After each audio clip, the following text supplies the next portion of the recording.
मेरे कुछ ऐसे वीडियो पोस्ट किए जिसमें मैंने बात करी है कि भाई मोदी जी यानी हमारे प्रधानमंत्री जो भी कुछ कह रहे हैं उसको कृपया आंख मूंद कर, कान एकदम खोल कर, बिना दिमाग का इस्तेमाल किए विश्वास मत करिए।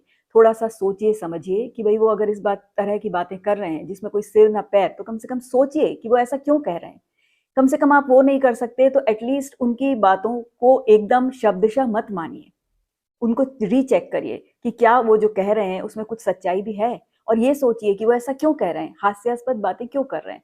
इस तरह की बातें जब मैंने अपने ग्रुप में वीडियो बना करके डाली, जो वीडियो मैंने आप लोगों के साथ यूट्यूब में भी शेयर की है, वही लिंक मैंने जब डाली, तो कुछ लोगों ने मुझे मूर्ख कहा कि भाई जो राजनीति है वो तो एक शातिर लोगों का खेल है और जो मूर्ख लोग होते हैं वो दिन भर इसकी चर्चा करते हैं। तो कुछ लोगों ने कहा कि भाई जो बड़े लोगों का सम्मान करना चाहिए, चाहे वो देश के प्रधानमंत्री क्यों ना हो। अरे भाई, हम सम्मान कर रहे हैं, परंतु जब प्रधानमंत्री ऐसी बातें करें जो प्रधानमंत्री पद को शोभा नहीं देती, तो कुछ तो सोचेंगे, पूछेंगे। तो इसी तरह के वीडियो मैंने डाले, तो उनको बुरा लग गया और मुझे अल्टीमेटली ग्रुप में से निकाल दिया गया। Oh, I am happy for that, no matter.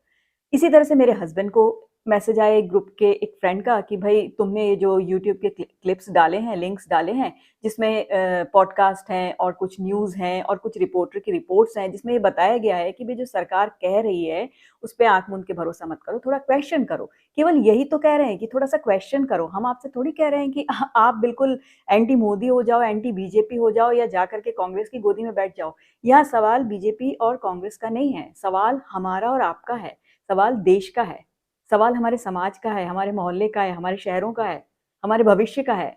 तो हमें कम से कम इतना तो जानने का हक है कि प्रधानमंत्री यदि कोई चीज़ कह रहे हैं या कोई भी दूसरे कैबिनेट के मंत्री या कोई भी नेता कुछ कह रहे हैं, तो उसमें कम से कम हम एक बार क्वेश्चन तो करें, आगे पूछे समझे तो सही। नहीं, लेकिन हमने अपनी विवेक शक्ति जो है वो बिल्कुल, मतलब हमने तो नहीं, मैंने तो बिल्कुल भी नहीं खोई है। मैं जागी हुई हूँ। हमारे देश के लोगों ने पिछले 12 सालों से ऐसा लगता है कि अपने सोचने समझने की शक्ति को बिल्कुल हमारे प्रधानमंत्री के चरणों पे रख दिया है।